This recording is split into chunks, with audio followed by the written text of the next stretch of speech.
Hello guys, welcome to my YouTube channel. दोस्तों, आज मैं आप लोगों के बीच भारतीय अर्थव्यवस्था का बहुत ही चर्चित प्रश्न है एनपीए, और उसी का जो है आज 67th बीपीएससी मेंस एग्ज़ाम के पॉइंट ऑफ व्यू से आप लोग से एक आंसर मैं शेयर कर रहा हूँ। इसमें काफ़ी तथ्य जो है दोस्तों कॉम्पैक्ट ढंग से समझाया गया है, और यदि इस तरह का आप आंसर राइटिंग करते हैं तो मुझे आशा है कि काफ़ी ये जो है आपको लाभकारी साबित होगा मेंस के लिए, और अच्छे मार्क्स इसमें आने की संभावना रहेगी।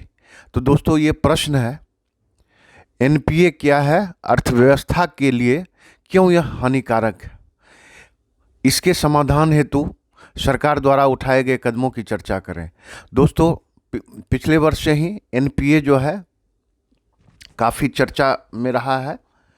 उसी के संदर्भ में ये क्वेश्चन मैं 67 बीपीएससी के पॉइंट ऑफ व्यू से आप लोग को भी शेयर कर रहा हूँ। चलिए दोस्तों, इसका हम लोग जो चर्चा करेंगे काफ़ी सिलसिलेवार ढंग से, इसका मतलब पृष्ठभूमि से लेके अंत में निष्कर्ष तक इंट्रो और बॉडी रहे है, और लास्ट में जो है कंक्लूजन है। ये तीनों पार्ट को बहुत ही समाहित ढंग से इसमें रखा गया है इस प्रश्न इस उत्तर में। दोस्तों, इसे आप जब पढ़ेंगे तो अवश्य आपको इससे लाभ मिलेगा और काफ़ी इससे जानकारी मिलेगी। तो चलिए दोस्तों, शुरू करते हैं एनपीए के बारे में। इसका उत्तर यहाँ शुरू करते हैं। भारतीय अर्थव्यवस्था के लिए बैंक रीढ़ की हड्डी की तरह है। दोस्तों, ये मैं अपने भाषा में ही इसका उत्तर का जो है आंसर राइटिंग किया गया है, इसलिए बहुत ही सिंपल भाषा में, ताकि एग्जामिनर को ही लगे कि ये जो है इनका ओन लैंग्वेज है। चलिए, ऐसे में बैंकों की बढ़ रही गैर निष्पादित संपत्ति एनपीए बड़ा संकट पैदा कर सकती है। चलिए दोस्तों, सबसे पहले जानते हैं कि एनपीए क्या है। गैर निष्पादित संपत्ति सब इसे बोला जाता है। गैर निष्पादित परिसंपत्तियों से तात्पर्य ऐसे ऋण से है जिसका लौटाना संदिग्ध हो जाता है। बैंकों को जब लगता है कि ये लौटाना संदिग्ध है, उसका लोन रिकवरी नहीं होता है, तो इसे ही संदिग्ध के श्रेणी में रखा जाता है। बैंक अपने ग्राहकों को जो ऋण देता है वह उसे अपने खाते में संपत्ति के रूप में दर्ज करता है, परंतु यदि किसी कारणवश बैंक को यह आशंका होती है या जिस पर ब्याज या मूलधन 90 दिन, ध्यान रखने की बात है दोस्तों, 90 दिन या 30 महीना तक बकाया हो, ऐसी संपत्ति को ही गैर निष्पादित संपत्तियां कही जाती है। तो दोस्तों, आपने ये समझ लिया कि एनपीए क्या है, जिसे गैर निष्पादित संपत्ति, इसका परिभाषा समझ लिए। चलिए दोस्तों, आगे बढ़ते हैं। यह किसी भी बैंक की वित्तीय अवस्था के मापन का पैमाना है। यदि इसमें वृद्धि होती है तो बैंक के लिए चिंता का विषय है, अर्थात बैंक लोन दे और उसका रिकवरी समय पर नहीं हो तो ये बैंक के लिए चिंता का विषय है। ताज़ा आंकड़ों के अनुसार भारत में 10% से अधिक एनपीए है, जिसमें कुल का 50% औद्योगिक घराने, इस्पात, ऊर्जा, पेट्रोलियम उद्योग, बुनियादी ढांचा के पास। दोस्तों, ये सब डाटा आप उत्तर में देंगे, अपना आंसर में देंगे, तो ये काफ़ी आपका प्रभावशील आंसर राइटिंग होगा, और एग्जामिनर अवश्य और के तुलना में आपको ज़्यादा मार्क्स देंगे। चलिए, एनपीए पर बैंक का क्या प्रभाव पड़ता है। बढ़ते एनपीए से भारतीय अर्थव्यवस्था को प्रत्यक्ष या अप्रत्यक्ष रूप से हानि होती है। कुछ महत्वपूर्ण प्रभाव निम्न प्रकार है। क्या क्या हो सकता है दोस्तों, उसका जिक्र पॉइंटवार, बिंदुवार दिया गया है, इसे समझिए। लोन देने की क्षमता घट जाती है। कहने का तात्पर्य है दोस्तों, यदि बैंक कस्टमर को, ग्राहक को लोन देती है और उसका रिकवरी नहीं होता है, तो वो फिर उसका जमा पूंजी कम हो जाता है या ख़त्म हो जाता है, जिससे उसकी लोन देने की क्षमता और लोगों को लोन देने की क्षमता घट जाती है। चलिए, एनपीए की अधिकता से बैंकों को कर्ज देने की क्षमता घट जाती है, जिससे विनिर्माण एवं औद्योगिक विस्तार घट जाती है, जिसका प्रभाव भारतीय अर्थव्यवस्था पर पड़ता है। चलिए दोस्तों, ये वीडियो लंबा ना हो, इसीलिए हम प्रयास करेंगे कि जल्दी जल्दी ये जो है आंसर राइटिंग पूरा ख़त्म हो जाए और कम समय में आपको बहुत ही बेहतरीन ढंग से ये आंसर राइटिंग आपके पास पहुंचे। चलिए दोस्तों, उसके बाद है दूसरा पॉइंट है मुनाफे में कमी। औद्योगिक अत्यधिक एनपीए की स्थिति में बैंकों का मुनाफा घट जाता है, लोगों का अपना धन भी समय पर बैंकों द्वारा मुहैया नहीं करा जाता। दोस्तों, आए दिन आप लोग जानकारी होगी, देखते होंगे, जैसे हाल फिलहाल अभी श्रीलंका का आर्थिक संकट देख सकते हैं।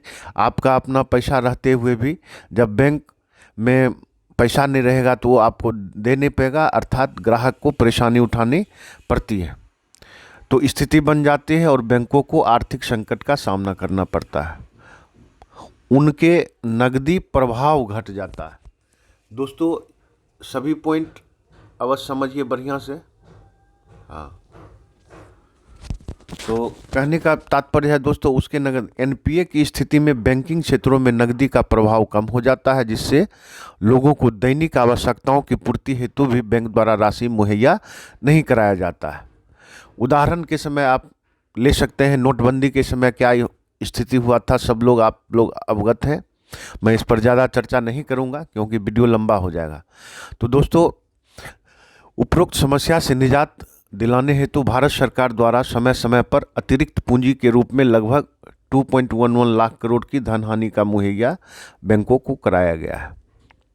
चलिए दोस्तों, एनपीए समाधान के लिए सरकार द्वारा क्या क्या प्रयास किए गए हैं उसकी जानकारी आप लोग को भी शेयर कर रहा हूं। सरकार द्वारा सरकारी बैंकों की एनपीए की समस्या को दूर करने के लिए सशक्त नामक एक समग्र नीति जून 2018 में बनाया गया था, जिसकी अध्यक्षता पीएनबी के प्रमुख सुनील मेहता को सौंपी गई थी। इनके अन्य सदस्य भी एसबीआई के चेयरमैन, तत्कालीन चेयरमैन जो थे वो थे बैंक ऑफ बड़ौदा के भी एमडी आदि थे। कुछ महत्वपूर्ण बिंदुओं के माध्यम से इसे समझा जा सकता है। दोस्तों, ये सब बिंदु यदि आप अपने आंसर में देते हैं तो काफ़ी आपका उत्तर जो है प्रभावकारी होगा। एनपीए समाधान हेतु 4R की अवधारणा प्रस्तुत की गई है। इसके अंतर्गत है रिकॉग्निशन, रिकैपिटलाइजेशन, रेजोल्यूशन और रिफॉर्म्स। धन शोधन, अक्षमता और दिवालियापन संहिता लागू करना, सरकार द्वारा भारतीय स्टेट बैंक के 5 अन्य शाखाओं को विलय करना। चलिए दोस्तों, 50 करोड़ तक के फंसे कर्ज को निपटारे हेतु एक संचालन समिति का गठन किया जाएगा जो 90 दिनों के अंदर इसका निष्पादन करेगा। 50 से 500 करोड़ रुपए तक के कर्ज को निपटारा हेतु लीड बैंक की जिम्मेदारी दी गई है। 500 करोड़ से ज़्यादा के एनपीए निपटारे हेतु एएमसी एजेंट मैनेजमेंट कंपनी की स्थापना की जाएगी।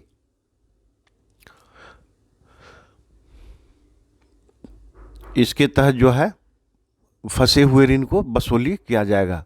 एनपीए की पहचान और इसके प्रकार को आरेख के माध्यम से वर्णित किया गया। दोस्तों, ये देखिए, एक ग्राफिक्स के माध्यम से मैं समझा रहा हूँ आप लोग को।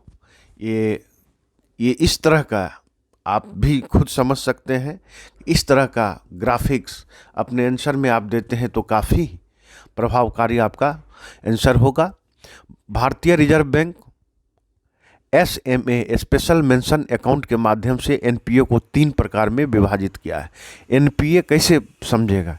एनपीए शून्य, मूलधन या ब्याज की किस्त का भुगतान 30 दिनों तक नहीं होता, अर्थात 1 महीना जिसका भुगतान नहीं होगा जिस ऋण का, उसके बाद है 60 दिन का, उसके बाद है 61 से 90 दिनों का, जिसको एसएमए 0, एसएमए 1 और एसएमए 2 के अंतर्गत रखा गया है। चलिए दोस्तों, आगे बढ़ते हैं। देखिए दोस्तों, ग्राफिक्स के माध्यम से एनपीए के प्रकार। लॉस एसेट्स क्या होती है? ऐसी संपत्ति जिसकी गणना हानि वाली संपत्ति के रूप में की गई है। सब स्टैंडर्ड्स एसेट्स 18 माह या इससे कम अवधि तक एनपीए रहना, और डाउटफुल एसेट्स 18 माह इससे अधिक अवधि तक एनपीए रहना, ये डाउटफुल एसेट्स हो जाता है। चलिए दोस्तों, अब हमने ग्राफिक्स के माध्यम से एनपीए के बारे में समझा, उसके प्रकार को जाना, और हम लोग अब निष्कर्ष पे पहुंचते हैं कि इसका क्या निष्कर्ष है। कंक्लूजन पॉइंट में जो महत्वपूर्ण फैक्टर है आंसर राइटिंग का। दोस्तों, निष्कर्ष भी अपनी भाषा में आप लिखिएगा। उपरोक्त विवरणी से स्पष्ट होता है कि सरकार और बैंकिंग संस्थानों के एक सकारात्मक प्रयास से एनपीए जैसी गंभीर समस्या से निजात पाया जा सकता। अब उदाहरण देखिए, एक क्या है, सरकारी बैंकों का आंतरिक अंकेक्षण कैग के निर्देशानुसार करना, सरकार और भारतीय रिजर्व बैंक सहभागिता से शुरू एक संपत्ति पुनर्निर्माण कंपनी का गठन हो, किसी कंपनी को ऋण स्वीकृत करने से पहले उसके वित्तीय स्थिति का निष्पक्ष जांच कराना, बैंकों को पीपीपी मॉडल पर विकसित करने का प्रयास किया जाना चाहिए। दोस्तों, ये काफ़ी ही इम्पोर्टेंट क्वेश्चन आप लोग के बीच आज मैं शेयर किया हूँ। अर्थव्यवस्था, भारतीय अर्थव्यवस्था के अंतर्गत बैंकिंग का एनपीए से संबंधित। दोस्तों, मेरा चैनल है GS classes bye Sanju sir. मैं आप लोग से रिक्वेस्ट करूंगा कि मेरे चैनल से जुड़िए और अधिक से अधिक आप इससे लाभ प्राप्त कीजिए। दोस्तों, लाभ कहने का सेंस है कि आप इससे ज़्यादा जानकारी लीजिए, ताकि मेंस परीक्षा या 68 का पीटी का जो भी एग्ज़ाम है उसके पॉइंट ऑफ व्यू से हम मटेरियल समय समय पर आप लोग के बीच शेयर करता हूँ। तो दोस्तों, मिलते हैं नेक्स्ट वीडियो में। तब तक के लिए आप सभी का धन्यवाद।